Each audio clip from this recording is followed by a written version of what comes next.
possibilidades aqui. Se ele jogar E5 ou se ele jogar cavalo em C6. Se a gente joga aqui cavalo C6, ele joga roque, cavalo D4 e pode ter jogado cavalo toma D4, C toma D4 e cavalo B5.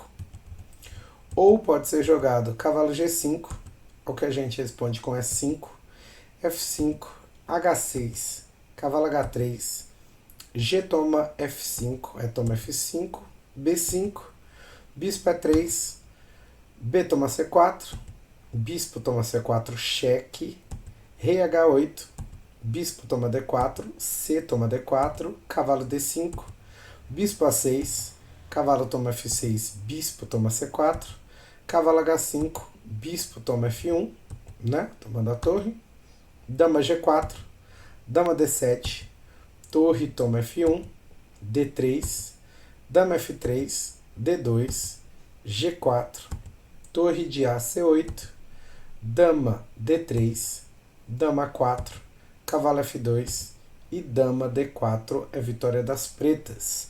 Esse jogo já aconteceu em Moscou, em 1982, jogado pelo Christensen de brancas contra o grande Garry Kasparov de pretas. Garry Kasparov jogou essa exata linha e venceu, né, dessa maneira com as peças pretas.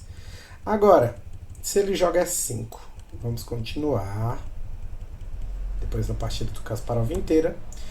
E5, ele pode jogar tanto F5 ou F toma E5.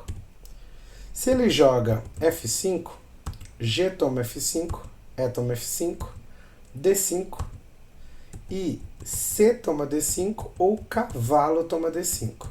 Se C toma D5, E4, e o Smyr deixa ao leitor a decisão de quem está ganhando. O que vocês acham? Aí, vocês podem comentar aí o que vocês acham, quem está ganhando nessa posição aí específica. Vamos ver o que vocês acreditam. F toma E5, D toma E5, e agora pode ser cavalo toma E5 ou roque.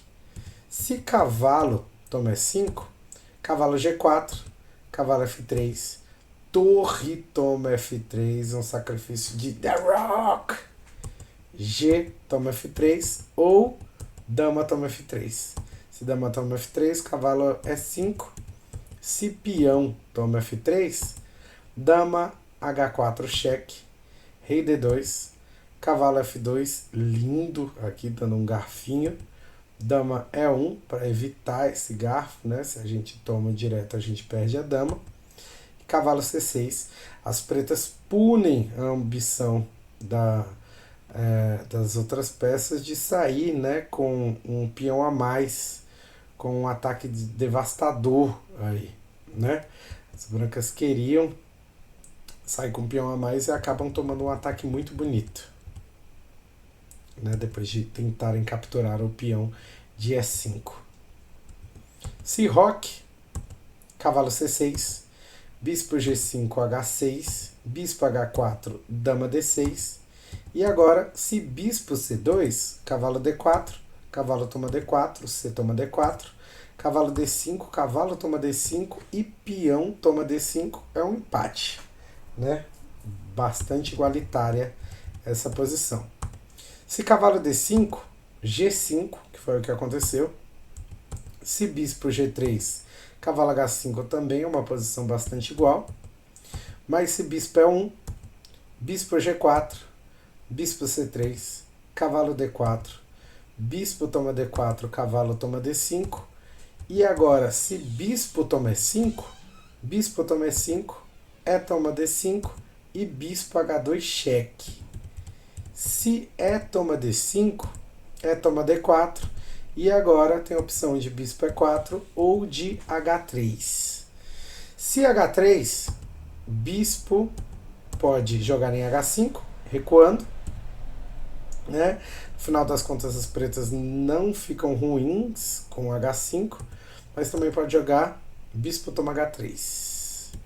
Se bispo H5, bispo C2, dama F4, dama D3, dama E3 cheque, dama toma, peão toma, G4, bispo F7, torre de A é 1, torre de A é 8, torre é 2, e as pretas não ficam tão ruins, né? Mas com bispo toma H3, que é mais surpreendente, G toma H3, dama G3 cheque, rei H1, dama H3 toma H3 cheque, cavalo H2, bispo E5, dama C2, bispo toma H2, bispo F5, torre toma F5, dama toma F5, dama toma F5, torre toma F5 e bispo F4, seguido de torre E1.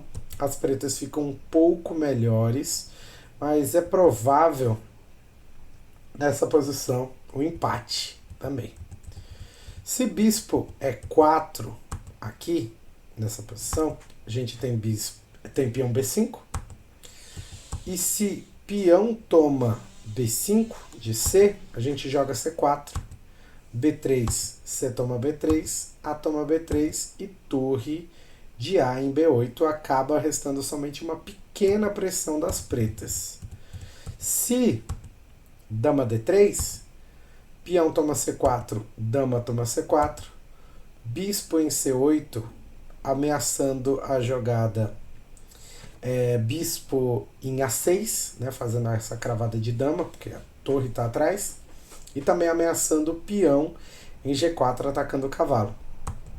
Se dama C2, bispo A6, torre de F é 1, C4, bispo H7 cheque, rei H8, torre E6, dama C5, se torre toma A6, D3, cheque, atacando a dama ao mesmo tempo, dama F2 defende, dama toma F2, rei toma F2 e rei toma H7.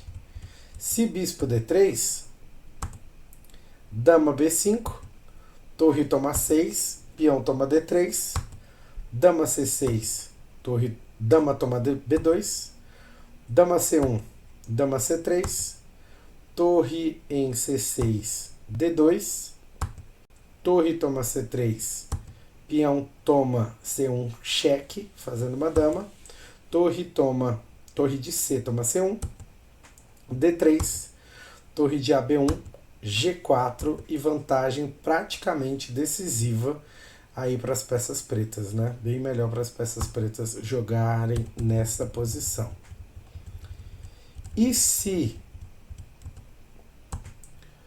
torre de FC1, a gente tem D3.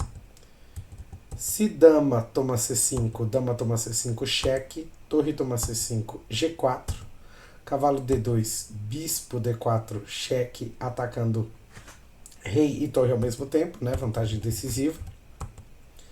Se torre de AB1, B6, bispo A6, dama toma C5, dama toma C5 cheque, torre toma C5, torre toma F3, bispo toma F3, bispo D4, do mesmo jeito.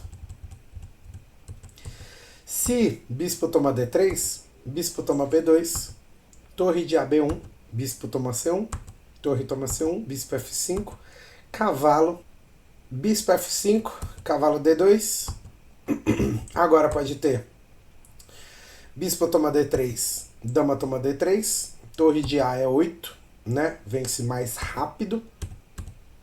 Ou rei G7, seguido de dama C3 cheque, dama F6, dama toma F6, torre toma F6, bispo B5, torre B8, torre toma C5, A6, torre C7 cheque, rei F8, bispo F1, torre em B2. Pretas vencem mesmo assim.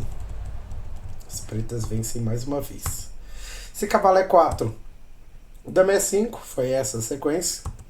H4, bispo toma E4, dama toma E4, dama toma E4, bispo toma E4, torre em F4, bispo D3, salvando o bispo, torre D4 ataca o bispo, bispo para B5, torre C8 defende o peão, bispo B6, C4, H toma G5, H toma G5, rei F2, rei F6, torre E1, torre F4 cheque, rei G3, C3, torre em E6, cheque, rei F7, torre em E2, torre em C4, torre C2, torre em B8, bispo D7, torre em B2, torre em C1, C2, bispo F5 atacando o peão, rei F6 ataca bispo, bispo H7, torre toma A2, mais um peão, D6, torre em B2, torre F1 cheque, rei G7, D7, torre D4, bispo F5, torre B1 e as brancas quebram, né, após alguns lances forçados e mais uma vitória das peças pretas demonstrados aí no King's Indian Defense Warfare do William Smearing. Nos vemos na nossa próxima aula de xadrez. Espero que vocês tenham gostado desse exemplo mais profundo aí que temos disponível esse livro bem legal do William Smearing só sobre a defesa índia do rei. Vamos juntos. Tchau, tchau.